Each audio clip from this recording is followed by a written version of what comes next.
What's up, Foundation? What's up, YouTube? It's your big partner, me, Cartoon One, from East.STR.AVALON, the village storyteller. Man, I'm back again, man. As you can tell by the title, man, this is a story about my homeboy. Dearly beloved homeboy. Love him to death. My homeboy No Good. My Mexican homeboy No Good. The homie from 40th Avalon. But of course, you know what I'm saying, Avalon's our close-knit set. 5 Trey 88 116 40th Street. It's all the same to us. You'll see on some of the videos where you'll see the numbers 0386. That's an acronym for 40 5 Trey 88 116. That's what that means. We the Swain gang. I gave you the story of my homeboy Baby T, but I must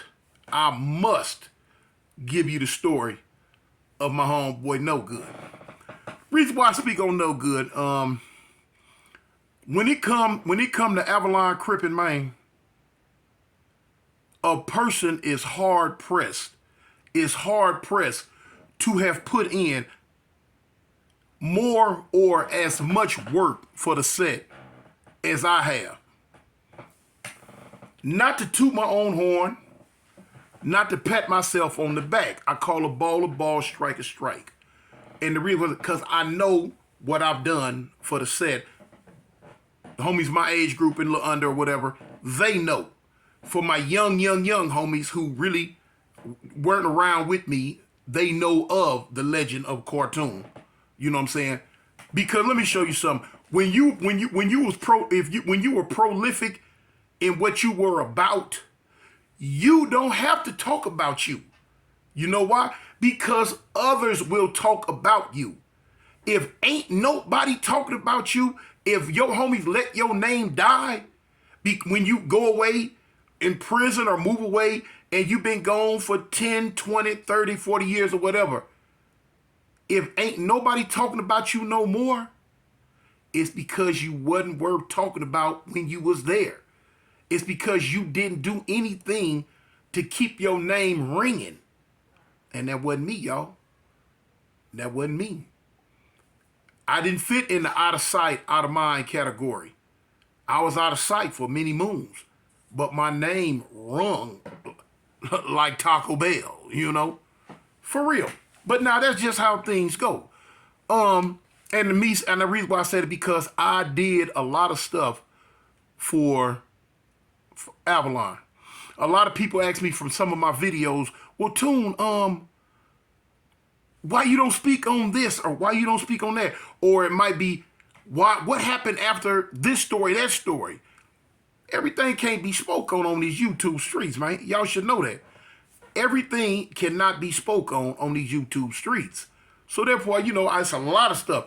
Imagine all the stories that I've given y'all. Imagine all the stories that I've given y'all. Those are things that I was able to talk about. Man, imagine in your mind what all I haven't spoke on. What all I'm not able to speak on. Just imagine, man. Ooh-wee. You talk about me writing a book. Man. Boy, look. Anyway, this ain't about me.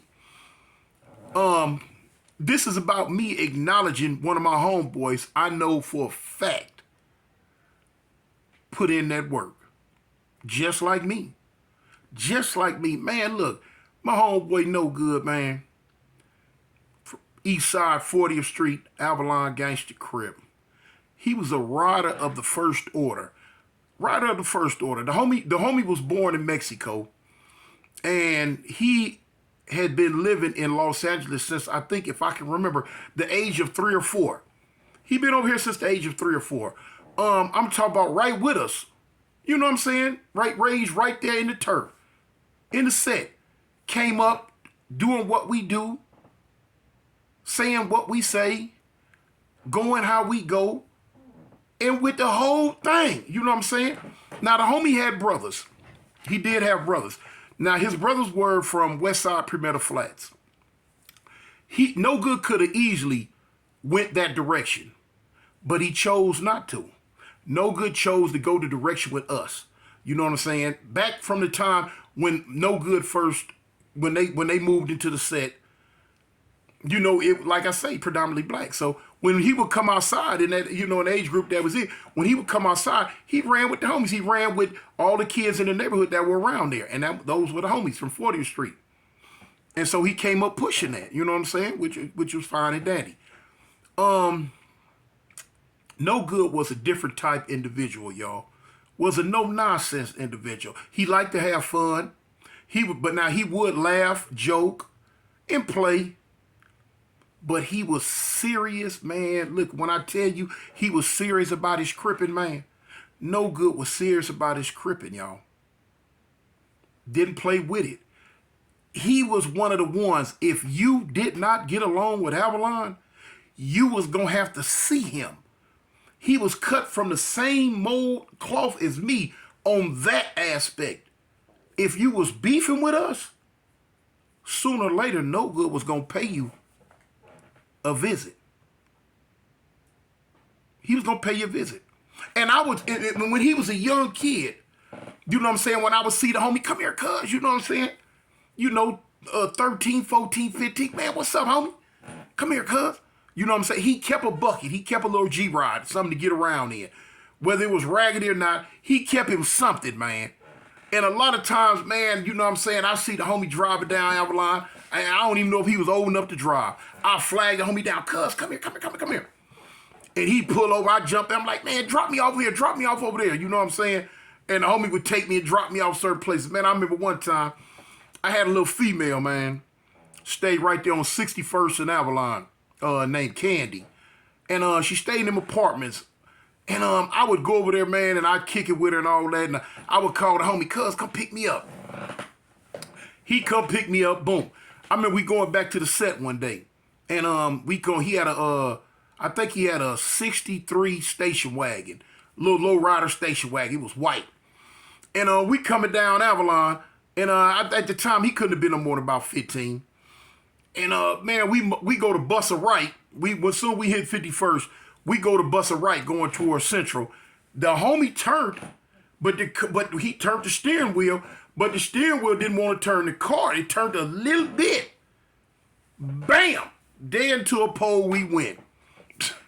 One of them days, y'all. You know what I'm saying? The homie wasn't tripping. He was, you know, he used to put cars together like back in the day when homies had a bunch of bike parts and would always piece together and put bikes together in the backyard. That's how No Good would do cars. And next thing you know, 2-3 days later, here the homie come with something else. You know what I'm saying? He had something else. And he was in it, man. He was always in it. He would, you know, the homie would fight. The homie would shoot. The homie would, you know, he hit up. The homie did everything, man. He was a grade A, 100% stomped down Avalon gangster, man. You know, and see, it's a lot of stuff on YouTube right now. A lot of controversy about like you know, different races using the N-word. Homie, I'm finna be 100% with you. Now, other YouTubers and other people might say certain stuff because they want to look a certain type way on these YouTube streets or whatever. And you know what I'm saying? Of course, I'm black. I'm going to always be black. I'm for my people. But, man, listen, man, I don't know about today. I don't know about today. But back then, in them 80s, cripping wasn't a black, it wasn't a black, white, brown, or yellow thing. Man, cripping was a straight up blue thing. And that's all that mattered. That you was down for the set and you was willing to turn a backflip for the set.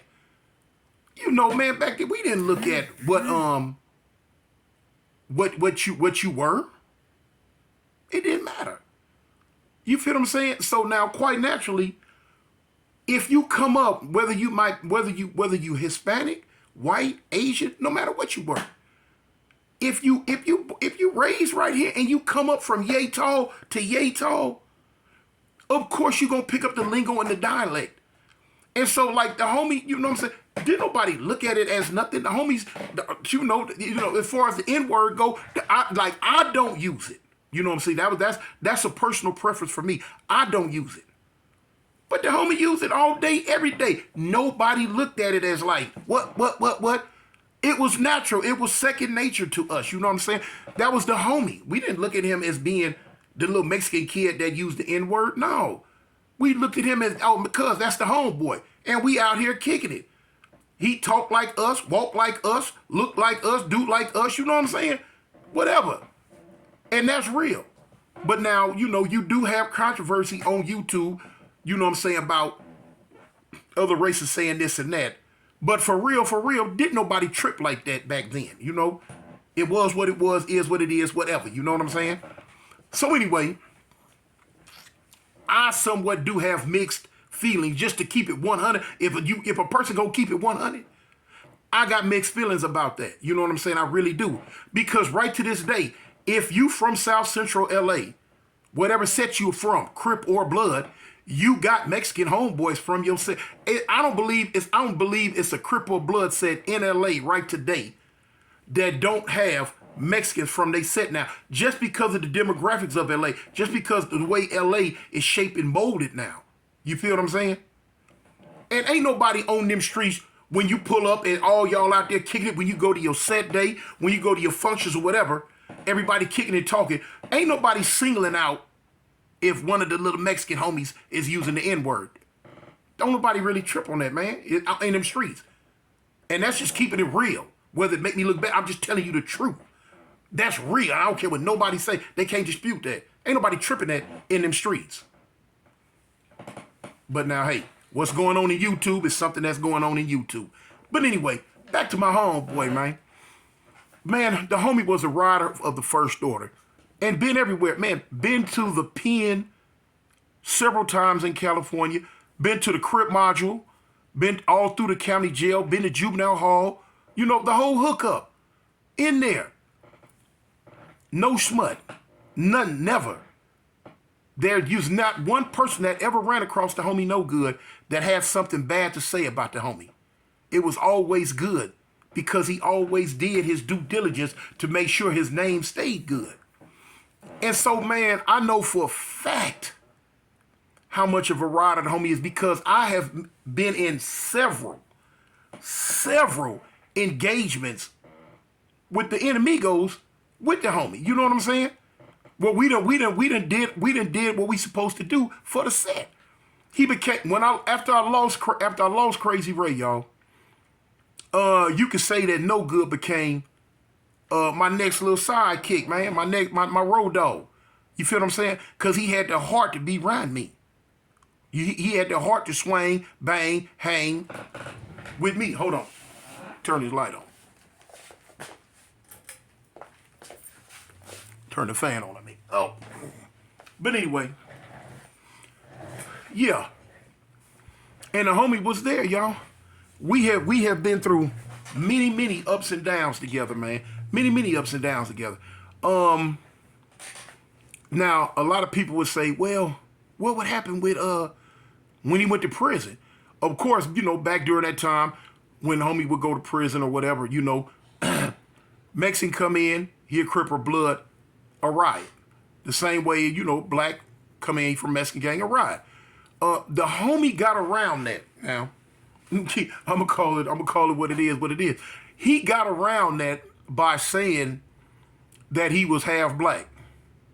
That one of his parents was black and one of his parents was Hispanic. And he was able to get away with it because of how he looked. He was not no small Mexican. The homie was like 6'1", like 220, 225, 230. Big. You feel what I'm saying? Long ponytail. You know what I'm saying? And you would think the homie was like a Cuban. You would think the homie was Cuban or Puerto Rican or something. Dominican. But Nobody never clocked him unless they grew up with him and knew him. Nobody never clocked him as being 100% Mexican. Nobody did because of how he looked. You know what I'm saying? And one thing I'm going to say about the homie, he was a straight up ladies killer. Man, look, me and No Good would go all over LA together, man. Every place we went, every female, I've never seen a female that didn't just, turn in a silly putty around him from on sight, from just seeing him. And I ain't gonna lie, the homie had so many different women. We would go places to check on certain different women, see certain different women, and I'd be like, dang, homie, she bad, cuz. He like, man, I don't even want her, cuz. You want to get out? Yeah. Now, you know what I'm saying? Some people might not want to, say it might paint him in a bad light, but cuz y'all know me, I'm transparent, I keep it real. I have gotten several women just from being with him. Man, every place we went, homie. The Fox Hill malls, I'm talking about everywhere. I'm talking about every place, man. I can name so many different places, stores, and, boom. Homie had a mouthpiece on him to give the gab. He knew how to talk to women. And he just had it like that. Man, I know for a fact my sister had a crush on him. I know my sister had a crush on him. And it was just him. And but the women, a lot of people just didn't know how dangerous the homie was. But like I say, when he would go to prison, he would kill the joys by just letting them know, hey, look, man, one of my parents were black. And that right there killed the drama. You know what I'm saying? And if I'm not mistaken, I believe one time he was in the pen on the same yard with one of his brothers. Now, of course, his brother running with the Sureños.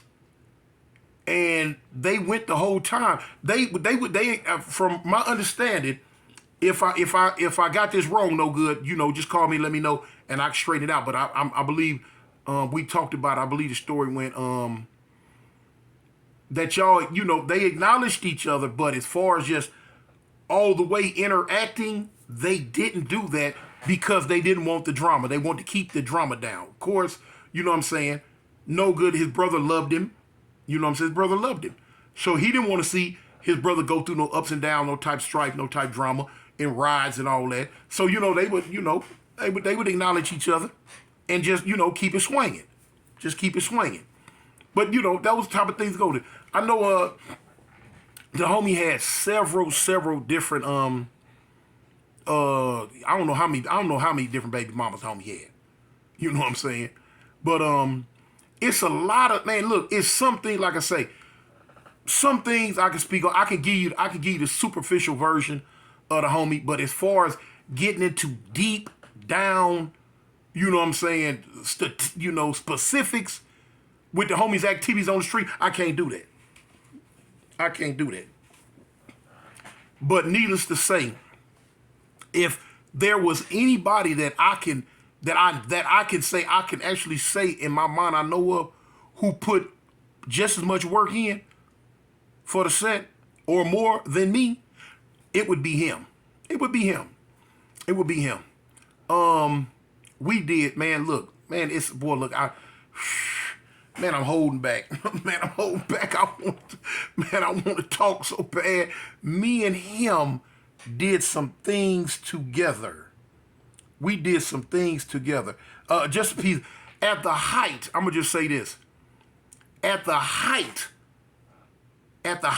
of the war between Avalons and Faux Trays, I can say, I go as far as to say that me and the homie,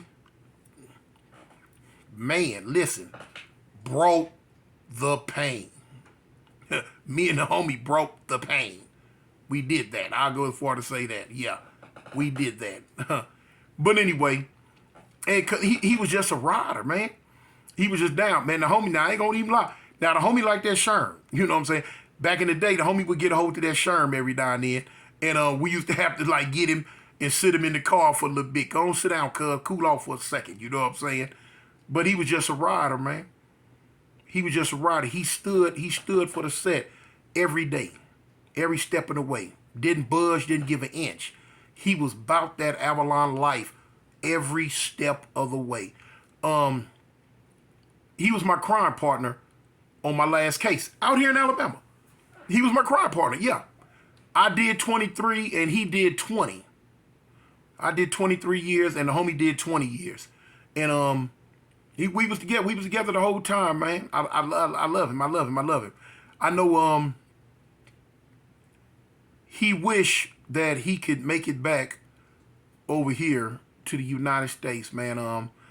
After what was that, 1999 or what was that, 2000?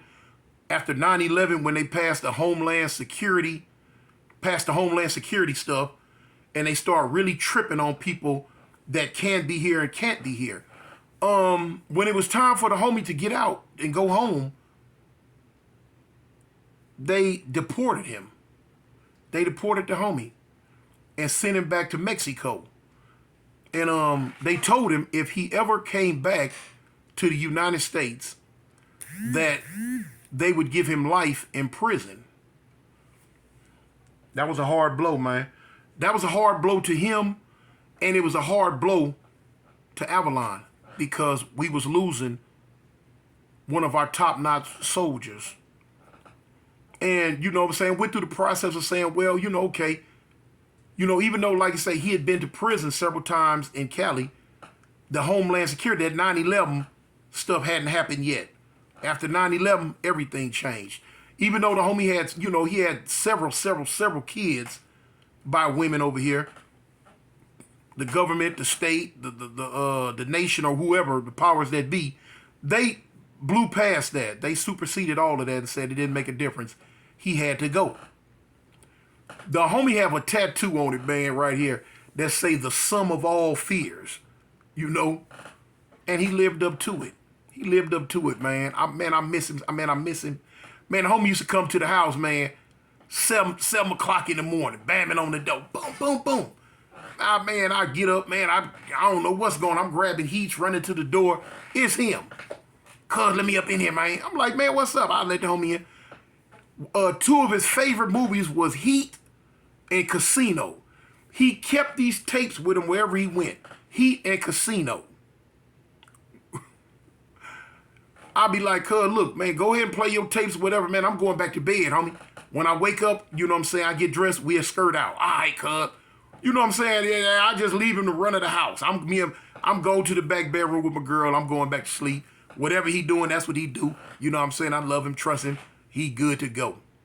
Man, I never forget, man, I got one of his cars shot up one time. He had kind of like went out under the influence or something, and me and one of my homeboys used his car to go put in work. Man, the car got shot to shreds. I think I spoke on one of my other videos. And the next morning I told the homie, I'm like, cuz, got some good news and bad news. He like, what's up? I'm like, the good news? Yeah, I'm alive. He like, what's the bad news? I'm like, cuz, your car shot to shreds. Like, what? Yeah, man. But it was stuff like that, man. He didn't trip it, man. If, you know, we'll go get another one. Cause we like what DJ Quick say, I'm doing the same old thing tonight. You know what I'm saying? Tonight. We was right back at it. When you, man, listen, you seen him later on, after, like I say, after I lost Ray, you seen him, you seen me, man. Birds of, man, look, I always tell people, birds of a feather flock together. Birds of a feather flock together, man.